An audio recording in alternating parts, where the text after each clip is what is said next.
प्रधानमंत्री नरेंद्र मोदी और गृह मंत्री अमित शाह ने उत्तराखंड बीजेपी के उन तमाम गुटबाज नेताओं के अरमानों पर पानी फेर दिया जो प्रदेश अध्यक्ष के बहाने बड़े सियासी सपने देख रहे थे। महेंद्र भट्ट को दोबारा प्रदेश अध्यक्ष बनाकर बीजेपी के राष्ट्रीय नेतृत्व ने मैसेज दे दिया कि फिलहाल उत्तराखंड की सियासत में 2027 के नजरिए से धामी ही जरूरी है। लेकिन बड़ा सवाल यह है कि बीजेपी के उत्तराखंड के इतिहास में पहली बार जब किसी प्रदेश अध्यक्ष को रिपीट किया जा रहा है, यानी दोबारा मौका दिया जा रहा है, तो क्या जो विघ्न संतोषी थे, जो इस मौके के बहाने बड़ी उलटफेर की उम्मीद लगा रहे थे, अब वो चुप बैठेंगे या किसी नए प्लान, नए एजेंडे पर जुटने वाले हैं? दोस्तों नमस्कार, द जुड़ा के खास political show pure politics with Pawan में आपका स्वागत है। ये चौंकाने वाला फैसला अपने आप में कहा जाएगा कि जिस अंदाज में महेंद्र भट्ट को दोबारा उत्तराखंड भाजपा की कमान सौंपी गई है, ये कोई साधारण सरल बात नहीं। जितना सरल ये दिखाई देता है उतना सरल ये कतई नहीं है। वो भी तब जो उत्तराखंड जैसा राज्य जहां पर बीजेपी ने एक से बढ़कर एक एक्सपेरिमेंट किए हो, प्रदेश अध्यक्ष छोड़िए, मुख्यमंत्री एक एक टर्म में तीन तीन बनाने के एक्सपेरिमेंट किए हो, वहां जब 2027 का विधानसभा का चुनाव करीब आ रहा हो, तब भला बीजेपी का एक बड़ा धड़ा क्यों चाहने वाला था कि महेंद्र भट्ट को दोबारा प्रदेश अध्यक्ष बनाकर मुख्यमंत्री पुष्कर सिंह धामी को पहले से कहीं और ज्यादा ताकतवर होने का मौका दिया जाए। लेकिन बीजेपी का राष्ट्रीय नेतृत्व प्रधानमंत्री मोदी, गृह मंत्री शाह से लेकर संघ तक ने महेंद्र भट्ट को दोबारा आगे करके ये मैसेज दे दिया है कि उत्तराखंड में फिलहाल मुख्यमंत्री पुष्कर सिंह धामी के मुकाबले बीजेपी का कोई दूसरा नेता या धड़ा टिकता हुआ दिखाई नहीं दे रहा है। फिर चाहे हल्द्वानी से लेकर देहरादून से लेकर दिल्ली तक तमाम तरह की चाय पार्टी, गोपनीय बैठकें करते रहिए, लेकिन फिलहाल दिल्ली ने यह माना है कि उत्तराखंड में किसी भी तरह का फेरबदल संगठन में नहीं हो रहा है। और संगठन में फेरबदल नहीं होने का बड़ा मैसेज ये है कि सरकार के स्तर पर जो बड़े फेरबदल की उम्मीदें पाले हुए थे, उन लोगों को नए सिरे से रणनीति बनानी पड़ेगी, क्योंकि ये उनके लिए बहुत बड़ा झटका है। तो क्या समझा जाए कि मुख्यमंत्री पुष्कर सिंह धामी ने महेंद्र भट्ट को दोबारा प्रदेश अध्यक्ष बनाए जाने को लेकर पूरी ताकत झोंकी थी, और जिस अंदाज में दिल्ली दरबार में उनकी सुनी जा रही है, ये क्या एक बार फिर उसका प्रमाण हुआ है जब महेंद्र भट्ट को दोबारा से रिपीट किया गया? या फिर बीजेपी का राष्ट्रीय नेतृत्व देख रहा था कि उत्तराखंड में जब चीजें सब बेहतर चल रही हैं, बड़े तमाम चुनाव बीजेपी के पक्ष में ही जा रहे हैं, और निकाय चुनाव में भी करीब करीब तमाम जो मेयर के पद बीजेपी हथिया लेती है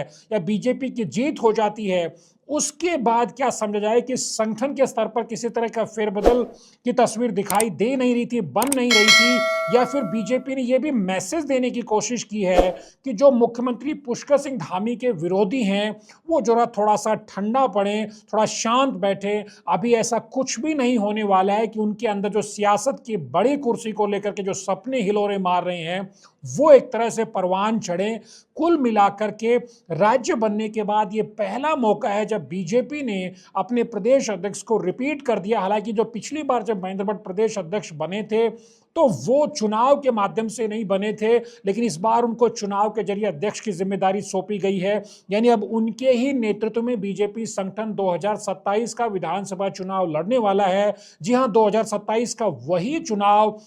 जब बीजेपी के सामने चुनौती रहने वाली है कि वो प्रदेश में 10 साल से लगातार सत्ता में है। 2022 में जब बीजेपी चुनाव जीतती है तो जो बारी बारी सत्ता में कांग्रेस बीजेपी की जो भागीदारी वाली परिपाटी थी वो रिवाज बदलता है और दोबारा बीजेपी को 5 साल की सत्ता के बाद मौका मिलता है। और अब जिस अंदाज में मुख्यमंत्री पुष्कर सिंह धामी से लेकर तमाम जो बीजेपी के नेता वो लगातार दावा कर रहे हैं कि 2027 में तीसरी बार बीजेपी की सरकार बनाई जाएगी, तो क्या ये संभव हो सकता है? क्योंकि लोकसभा के चुनाव में प्रधानमंत्री नरेंद्र मोदी की अगुवाई में उत्तराखंड में बीजेपी ने जरूर 5 सीटें जीत करके हैट्रिक मार दी, यानी 14 में 5 सीटें, 19 में 5 सीटें और उसके बाद 24 में भी 5 की 5 सीट जीत करके बीजेपी ने उत्तराखंड में हैट्रिक बनाई। तो क्या अब उत्तराखंड में बीजेपी का जो संगठन है वो महेंद्र भट्ट की अगुवाई में 2027 के विधानसभा चुनाव में हैट्रिक यानी जीत की हैट्रिक के लिए उतरेगा। तो क्या समझा जाए कि जो संगठन के बहाने सरकार में फेरबदल की जो संभावनाएं तलाशी जा रही थी,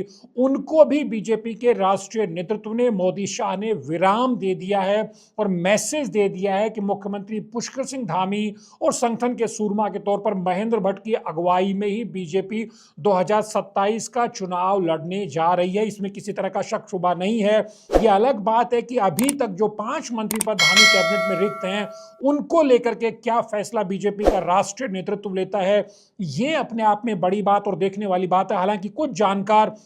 अब बीजेपी कॉरिडोर्स में दलील दे रहे हैं कि जब अध्यक्ष को लेकर के जो मसला फंसा हुआ था, क्योंकि बहुत बड़ा ये मसला था, बीजेपी में जो धामी विरोधी कैंप है वो लगातार कोशिश कर रहा था कि किसी भी कीमत पर मुख्यमंत्री की पसंद के नेता को अध्यक्ष न बनने दिया जाए और महेंद्र भट्ट को तो कतई न बनने दिया जाए। लेकिन जिस अंदाज में महेंद्र भट्ट की दोबारा से संगठन के सूबेदार के तौर पर जो ताजपोशी हुई है, ये अपने आप में बहुत बड़ा इशारा करती है। तो क्या समझे कि जो 5 मंत्री पद रिक्त हैं उनको भी भरने का वक्त अब आने वाला है। जो विधायकों में, बीजेपी के विधायकों में जो बेचैनी है, उस पर विराम लगने का वक्त भी अब नजदीक आ रहा है। क्योंकि आप जानते हैं जिस तरह से बीजेपी के राष्ट्रीय अध्यक्ष को लेकर के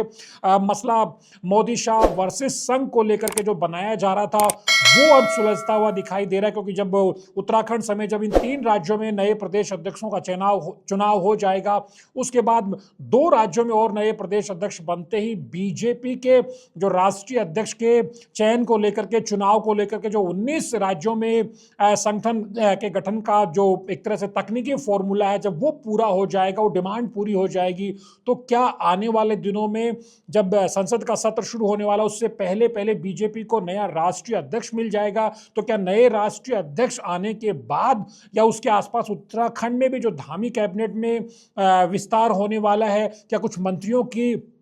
छुट्टी होकर के बड़ा रिशफलिंग होने वाला है, या फिर जिस तरह से मुख्यमंत्री जो चाह रहे हैं फिलहाल वही जो होता हुआ दिखाई दे रहा है? तो क्या मुख्यमंत्री अब अपनी पसंद के विधायकों को मंत्री भी बना ले जाएंगे? इसको लेकर के विधायकों में खासी बेचैनी, उत्सुकता भी देखी जा रही है। और ये आने वाले दिनों में दिखाई देगा कि जब मुख्यमंत्री के आसपास बीजेपी के और ज्यादा विधायक मंडराते हुए नजर आएंगे, क्योंकि विधायकों में महेंद्र भट्ट के दोबारा अध्यक्ष बनने के बाद ये मैसेज चला गया है कि फिलहाल दिल्ली में मुख्यमंत्री धामी को उत्तराखंड का दूसरा कोई कैंप धड़ा बीजेपी का नेता चैलेंज करता हुआ दिखाई नहीं दे रहा है। यानी जो मुख्यमंत्री धामी चाह ले रहे हैं वो हो रहा है। तो अब एक तरह से मुख्यमंत्री की परिक्रमा बीजेपी के विधायक बढ़ाने वाले हैं, क्योंकि आने वाले समय में जब कैबिनेट एक्सपेंशन होगा तो उसमें भी माना जा रहा है कि मुख्यमंत्री धामी की ही सबसे ज्यादा चलने वाली है। क्योंकि जिस तरह से प्रदेश अध्यक्ष के तौर पर महेंद्र भट्ट रिपीट हो गए हैं और इससे राजनीतिक लिहाज से बीजेपी के भीतर मुख्यमंत्री की बड़ी कामयाबी के तौर पर देखा जा रहा है। तो क्या समझ जाए जो विरोधी धड़ा है वो अब किस रणनीति पर चलने वाला है? क्या वो विरोधी धड़ा चाहेगा कि जो धामी कैबिनेट में जो 5 मंत्री पद जो रिक्त हैं उनमें आने वाले समय में अपने समर्थक विधायकों को उनमें जगह दिलवाई जाए, उनमें एडजस्ट कराया जाए, या फिर जिस तरह से साल के आखिर या फिर अगले साल जब चुनाव को महज एक साल बचेगा, उस दौरान फिर से जो धामी का जो विरोधी धड़ा बीजेपी के भीतर है वो सक्रिय होकर के अपनी सियासी चालें चलने लगेगा। लेकिन कुल मिलाकर के महेंद्र भट्ट का रिपीट होना बीजेपी संगठन के अध्यक्ष के तौर पर, प्रदेश अध्यक्ष के तौर पर, यह बताता है कि शहमात के इस मौजूदा खेल में फिलहाल मुख्यमंत्री पुष्कर सिंह धामी अपने प्रतिद्वंदियों पर बहुत भारी पड़ते हुए दिखाई दे रहे हैं। और जिस तरह से अब जो अध्यक्ष का मसला सुलझा है, तो क्या आने वाले समय में बीजेपी के भीतर, बीजेपी कॉरिडोर्स के भीतर प्रदेश अध्यक्ष के बाद जो कैबिनेट एक्सपेंशन को लेकर के ही सियासी शहमात का खेल चलने वाला है, और वो दूसरा फ्रंट खुलेगा जहां पर धामी वर्सेस विरोधियों का आमना सामना देखने को मिल सकता है। लेकिन कुल मिलाकर के बड़ी बात ये नहीं है कि महेंद्र भट्ट को रिपीट किया गया है, बड़ी बात, इससे बड़ी पॉलिटिकल मैसेजिंग ये है कि महेंद्र भट्ट का रिपीट होना मतलब मुख्यमंत्री पुष्कर सिंह धामी का पहले से कहीं ज्यादा मजबूत होना है। और ऐसे समय में जब एक बीजेपी का खास धड़ा लगातार देहरादून, दिल्ली, हल्द्वानी तमाम मोर्चों पर लगातार मुख्यमंत्री की घेराबंदी करने के मौके जब खोज रहा था, तब इस अध्यक्ष के चयन की लड़ाई में धामी जब उन पर भारी पड़े हैं तो क्या समझ आए कि 2027 के लिहाज से मुख्यमंत्री धामी तैयार हैं और उनकी रणनीति यही है कि जब संगठन के सूरमा के तौर पर इधर महेंद्र भट्ट होंगे तो सरकार का नेतृत्व उनके ऊपर होगा। यानी चुनावी बिसात अब मुख्यमंत्री पुष्कर सिंह धामी ने अपने तरीके से खेलनी शुरू कर दी। देखना बेहद दिलचस्प रहने वाला है आने वाले दिनों में जब बीजेपी के राष्ट्रीय अध्यक्ष का चेहरा भी सामने होगा तो क्या समझ आएगा जो 5